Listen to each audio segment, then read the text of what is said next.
Hello guys, David from Notch Tech here with a tutorial on how to run Windows 7 onto your Mac. So what you want to do is, I'll just show you what it's like first. So you can just go onto the program, click on your Windows 7, just resuming, and there we go. So I'll show you what it's used for. So you can sort of go on here and you can go on the internet and stuff like that.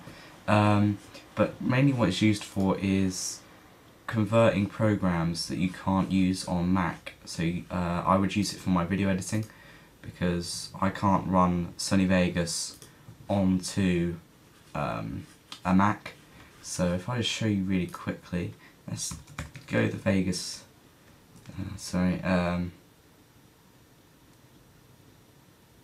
Let's do Dragon Stop Motion. Dragon Stop Motion Setup .exe. So I can drag that file onto the Windows desktop. And there we have it, and I can actually install it.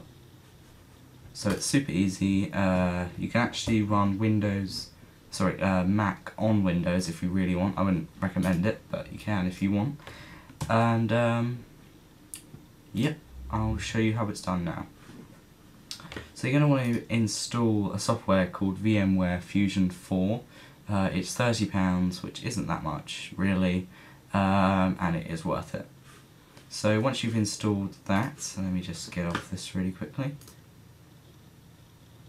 I'll show you how to create a new virtual machine, which is basically Windows 7, etc. Here we go. So you have something like this without the Windows 7, this part. You'll just have other virtual machines. You want to go on to Create New. Now you want to put in your Windows disk. If you don't have a Windows disk, skip this step and click Continue.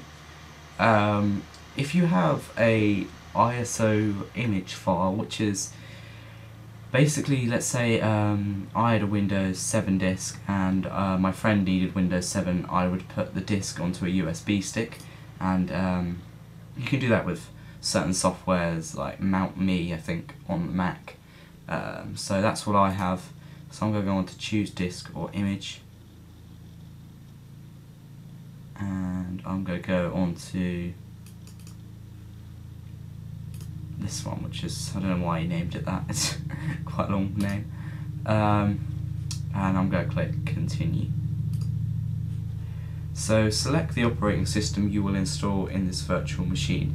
Now if you run Windows 7 and you want to have Apple Mac, you can have that, or Linux, or half of these I actually haven't heard of, but if you do, just click on Apple Mac and you can select what version, but I wouldn't recommend it because, to be honest, running Mac on Windows never really works. Well, it would work, but Windows is sort of, they don't have enough memory with them to run such a big file like Apple Mac.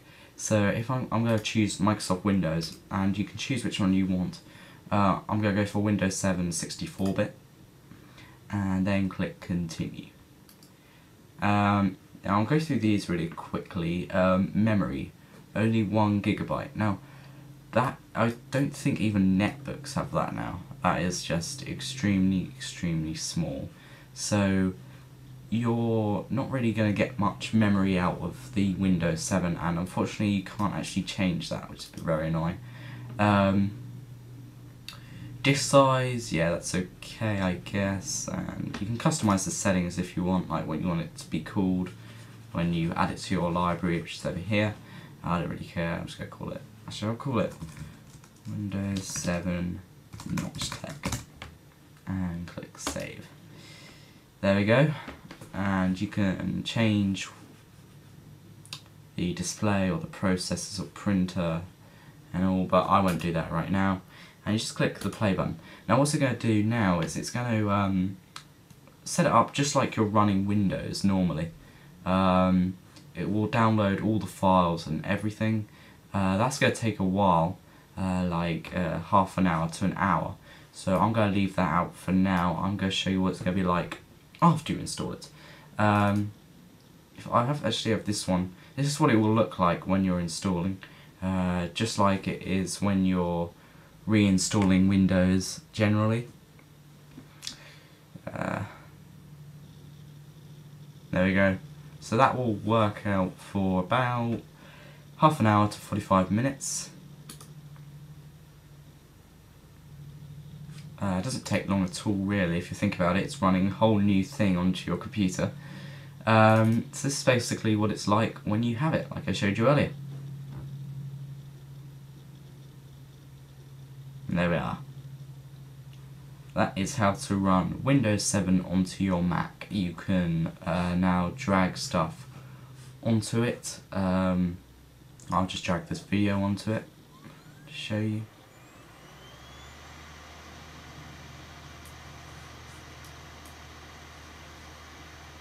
Like that. It's very cool.